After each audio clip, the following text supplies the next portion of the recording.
जय हिंद दोस्तों, रक्षित कन्नड़ के चैनल में आपका स्वागत है। दोस्तों कैसे हैं आप? उम्मीद करता हूं कि आप अच्छे होंगे। दोस्तों आज के इस वीडियो में मैं आपके लिए खुशखबरी वाली खबर लेकर आया हूं। मैं आपके लिए बल्ले बल्ले वाली खबर लेकर आया हूं 8 सीपीसी से संबंधित। जी हां दोस्तों, और दोस्तों ये खबर मैं अपनी मर्जी से आपको नहीं दे रहा। यह खबर वित्त राज्य मंत्री पंकज चौधरी जी ने वित्त मंत्रालय से यह खबर आपके लिए आई है। खुशखबरी वाली खबर 8 सीपीसी से संबंधित। जी हां दोस्तों, 3 फरवरी 2026 को राज्यसभा में कुछ सवाल पूछे गए 8 सीपीसी से संबंधित वित्त राज्य मंत्री पंकज चौधरी जी से। जी हां दोस्तों, और दोस्तों ये सवाल पूछने वाले कौन थे? सांसद हैं जावेद अली खान जी, जो लगातार पेंशनर्स और सरकारी कर्मचारियों से संबंधित जुड़े सवाल पूछते रहते हैं वित्त मंत्रालय से। तो दोस्तों एक बार फिर से 8 सीपीसी पर कुछ सवाल पूछे गए। क्या पेंशनर्स को 8 सीपीसी का फायदा नहीं मिलेगा जो 31/12/2025 तक पेंशन आएंगे, या फिर उन पेंशनर्स को फायदा नहीं मिलेगा जो 1/1/2026 के बाद पेंशन आएंगे? क्या 8 सीपीसी का फायदा किन पेंशनर्स को मिलेगा और किन पेंशनर्स को नहीं मिलेगा? जो पहले वित्त मंत्रालय की तरफ से, वित्त मंत्री जी की तरफ से वित्त विधेयक बिल, फाइनेंस बिल पास करा गया, क्या उसका असर पेंशनर्स पर पड़ेगा? 8 सीपीसी से संबंधित क्या पेंशनर्स को उस बिल के अनुसार 8 सीपीसी का फायदा नहीं मिलेगा? तो दोस्तों सारे सवाल जवाब राज्यसभा में हुआ, और दोस्तों बिल्कुल सटीक जवाब दिया यहां पे वित्त राज्य मंत्री पंकज चौधरी जी ने। जी हां दोस्तों, जो पहले सोशल मीडिया पे गुमराह किया जा रहा था कि 8 सीपीसी का फायदा आधे पेंशनर्स को नहीं मिलेगा, आधों को मिलेगा, पूरा बेनिफिट नहीं मिलेगा, यानी सोशल मीडिया पे जो पहले गुमराह किया जा रहा था, तो दोस्तों अब यहां पर बिल्कुल सटीक सही जानकारी खुद ही वित्त मंत्रालय की तरफ से आपको दी गई है। वित्त राज्य मंत्री जी ने खुलकर बता दिया, क्लियर कर दिया कि किन पेंशनर्स को 8 सीपीसी का फायदा मिलेगा या फिर किन को नहीं मिलेगा, क्या सभी को मिलेगा या फिर नहीं मिलेगा।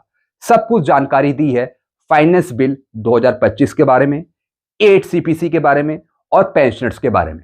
तो दोस्तों सारी जानकारी मैं आपको देने वाला हूं आज के इस वीडियो में। आपके लिए खुशखबरी हो सकती है ये, तो इसलिए वीडियो को आप पूरा देखिएगा ताकि आपको सही से जानकारी समझ में आए। जानकारियों में आगे बढ़ने से पहले एक छोटी सी अपील मैं आपसे करूंगा, और अपील है चैनल सब्सक्राइब की। देखने में आया है काफी पेंशनर्स हैं जो वीडियो तो देख रहे हैं, लेकिन उन्हीं में से कुछ ऐसे पेंशनर्स हैं जिन्होंने चैनल को सब्सक्राइब नहीं किया। ऐसे कितने पेंशनर्स हैं? सिर्फ 34%। तो मैं आपसे अपील कर रहा हूं, जितने पेंशनर्स ने अभी तक चैनल को सब्सक्राइब नहीं किया, वो पेंशनर्स फटाफट सबसे पहले चैनल को सब्सक्राइब कर लीजिए, ताकि आपको सटीक जानकारियां, ऑथेंटिक जानकारियां, एडवांस जानकारियां लेटरों के आधार पर मिल पाए। तो दोस्तों सबसे पहले आप क्या करेंगे? चैनल को सब्सक्राइब। चैनल सब्सक्राइब करना आपके लिए फ्री में है, आपको एक भी पैसे देने की जरूरत नहीं है। चलते हैं दोस्तों जानकारियों में आगे बढ़ते हैं। जैसा मैंने आपको बताया, राज्यसभा में 3 फरवरी 2026 को कुछ सवाल पूछे गए 8 सीपीसी से संबंधित या फिर फाइनेंस बिल 2025 से संबंधित। और दोस्तों ये सवाल पूछने वाले थे सांसद जावेद अली खान जी, और जवाब दिया वित्त राज्य मंत्री पंकज चौधरी जी ने।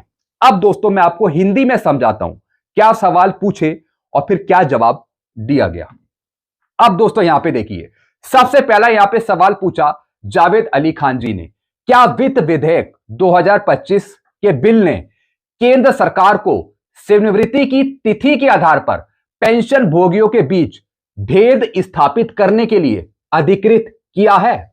और क्या पेंशन भोगियों के बीच ऐसा भेद भी किया जा सकता है जो केंद्रीय वेतन आयोगों की स्वीकृत सिफारिशों से उत्पन्न हो? जी हां दोस्तों, जैसे कि दोस्तों वित्त विधेयक बिल के बारे में गलत जानकारी दी जा रही थी सोशल मीडिया पे। बताया जा रहा था कि जो वित्त मंत्री की तरफ से या फिर जो वित्त विधेयक बिल पास करा गया, उसका असर 8 सीपीसी पर पड़ेगा या फिर पेंशनर्स पे पड़ेगा, यानी फाइनेंस बिल के तहत पेंशनर्स को 8 सीपीसी का फायदा नहीं मिलेगा जो 1/1/2026 से पहले पेंशन आएंगे, ऐसा बताया जा रहा था सोशल मीडिया पे। लेकिन दोस्तों काफी महीने पहले मैंने अपने वीडियो में आपको क्लियर कर दिया था कि ऐसा कुछ नहीं होने वाला। जी हां दोस्तों, बाद में सरकार की तरफ से भी बयान आया था कि वित्त विधेयक बिल के अनुसार किसी भी पेंशन भोगी के साथ कोई अंतर नहीं करा जाएगा, यानी 8 सीपीसी का फायदा हर एक को दिया जाएगा। इससे पहले भी सरकार ने, या फिर दोस्तों जो वित्त राज्य मंत्री पंकज चौधरी है, इनका भी दोस्तों एक लेटर आया था पहले, जिसमें उन्होंने क्लियर किया था। हालांकि दोस्तों फिर से एक बार सरकार ने, वित्त राज्य मंत्री ने, या फिर जो ये मंत्री है, इन्होंने यहां पे क्लियर कर दिया। अब दोस्तों सवाल सीधा सा था कि जो वित्त विधेयक बिल है 2025 का, क्या उसका असर पेंशनर्स पे पड़ेगा? क्या 8 सीपीसी में पेंशनर्स को बाहर रखा जाएगा इस विधेयक बिल के अनुसार, वित्त विधेयक बिल के अनुसार? सबसे पहला सवाल यह है, यदि हां, अगर ऐसा है तो फिर उसका विवरण बताइए और उसका कारण भी बताइए कि किस वजह से ऐसा कहा जा रहा है कि इस बिल के अनुसार पेंशनर्स को 8 सीपीसी का फायदा नहीं मिलेगा। तो दोस्तों ये क्वेश्चन बता रहा हूं पहले आपको, फिर आंसर क्या दिया बाद में बताऊंगा। फिर एक और सवाल पूछा, क्या केंद्र सरकार के वे पेंशन भोगी जो 31 दिसंबर 2025 को या फिर उससे पहले सेवानिवृत्त हुए थे, 8वें केंद्रीय वेतन आयोग के तहत अपनी पेंशन के संशोधन के लिए पात्र हैं? फिर दोस्तों एक और सवाल पूछा, जो 31/12/2025 तक पेंशन आएंगे, क्या उनको 8 सीपीसी का फायदा मिलेगा? इसका मतलब क्या है कि 1/1/2026 से पहले के जो पेंशनर्स हैं, जो पहले के पेंशनर्स हैं, क्या उनको 8 सीपीसी का फायदा मिलेगा या नहीं मिलेगा? यह क्वेश्चन यहां पे पूछा। अब जवाब क्या दिया यह भी मैं आपको आगे समझाऊंगा। क्या 8 सीपीसी नियमित आधार पर कार्य करना शुरू कर चुका है? जी हां दोस्तों। फिर एक और सवाल पूछा, क्या सरकार की तरफ से या फिर वेतन आयोग की तरफ से 8 सीपीसी पर काम हो रहा है या फिर नहीं हो रहा? कहां तक पहुंचा 8 सीपीसी का काम? फिर दोस्तों तीसरा क्वेश्चन यह पूछा, अब जवाब क्या दिया यह भी मैं आपको आगे समझाऊंगा। यदि हां तो उसका विवरण दीजिए, अगर नहीं तो फिर देरी का कारण बताइए। तो दोस्तों सबसे पहले मैंने आपको बताया क्वेश्चंस के बारे में कि क्वेश्चंस क्या पूछे। अब चलते हैं जवाब क्या दिया वित्त राज्य मंत्री पंकज चौधरी जी ने। अब दोस्तों यहां पे देखिए, यहां पे जवाब क्या दिया। पहला, केंद्र सरकार के कर्मचारियों की पेंशन केंद्रीय सिविल सेवा पेंशन नियम 2021 और इससे पहले 1972 सिविल पेंशन नियम और केंद्रीय सिविल सेवा पेंशन नियम 2023 तथा समय समय पर इनसे संबंधित मामलों के लिए जारी किए गए निर्देशों द्वारा शासित होती है। यानी दोस्तों इन्होंने कुछ पेंशन रूल्स के बारे में बताया, जैसे कि 1972 का, 1921 का या फिर 2023 का। पेंशन का संशोधन केंद्र सरकार द्वारा जारी सामान्य आदेशों के माध्यम से किया जाता है। जी हां दोस्तों, जो पेंशन के रूल हैं, सीसीएस पेंशन रूल है, चाहे आप पुराने पेंशन रूल्स उठा के देखें, पुराने पेंशन रूल्स के आधार पे पे कमीशन दिया जाता है या फिर दोस्तों आगे पे कमीशन मिलता है 10 साल बाद। तो हर एक पे कमीशन का फायदा पेंशनर्स को मिलता है सीसीएस पेंशन रूल के अनुसार, चाहे उसमें 1972 का सीसीएस का पेंशन रूल हो या फिर 2021 का हो या फिर 2023 का हो। समय समय पर रूल्स संशोधित किए जाते हैं, लेकिन फायदा पेंशनर्स को मिलता है। ऐसी जानकारी इन्होंने दी है। पेंशन का संशोधन केंद्र सरकार द्वारा जारी सामान्य आदेशों के माध्यम से किया जाता है, जिसमें केंद्रीय वेतन आयोग की स्वीकृत सिफारिशों का कार्यान्वयन भी शामिल है। जी हां दोस्तों, केंद्र सरकार द्वारा जारी सामान्य आदेशों के माध्यम से किया जाता है। जी हां दोस्तों। फिर दोस्तों पे कमीशन को बिठाया जाता है सरकार के द्वारा, फिर पे कमीशन अपनी सिफारिशें रखता है, फिर दोस्तों वो सरकार को सौंपता है।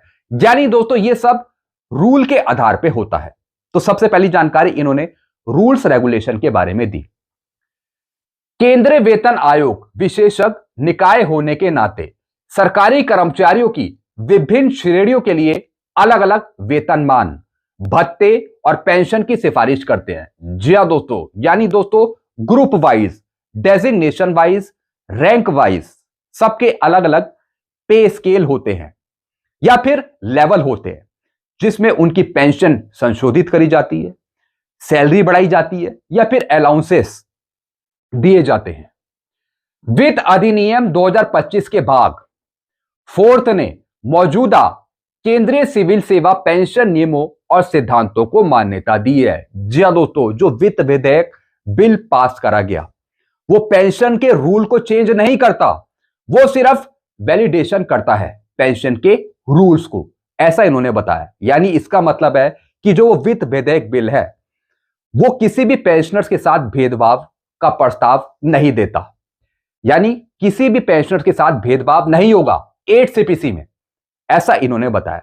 सिर्फ जो ये बिल है ये सिर्फ रूल्स का वैलिडेशन करता है, पेंशन के रूल्स का वैलिडेशन, बदलता नहीं है उन्हें चेंज नहीं करता, ऐसा इन्होंने बताया।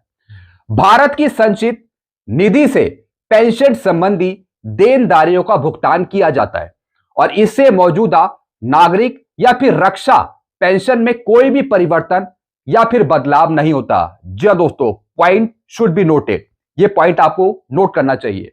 साफ इसने बता दिया कि दोस्तों जो ये बिल है वित्त विधेयक बिल, इसके अनुसार आपकी पेंशन चेंज नहीं होती, ना ही ये पेंशनर्स में कोई भेदभाव करता है। तो इसका मतलब है कि 8 सीपीसी में आपके साथ कोई भेदभाव नहीं होगा, ऐसा दोस्तों इन्होंने यहां पे क्लियर कर दिया।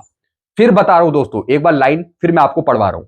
भारत की संचित निधि से पेंशन संबंधी देनदारियों का भुगतान किया जाता है, यानी दोस्तों जो फंड अलॉटेड है, जो फंड है पेंशन का, उससे आपकी पेंशन दी जाती है, देनदारियों का भुगतान किया जाता है और इससे मौजूदा, यानी जो आप अभी पेंशन ले रहे हैं, जो अभी उसके रूल्स हैं, चाहे वो पेंशनर्स हो या फिर कर्मचारी हो, चाहे सैलरी पे या फिर पेंशन पे, कोई भी परिवर्तन या फिर बदलाव नहीं होता।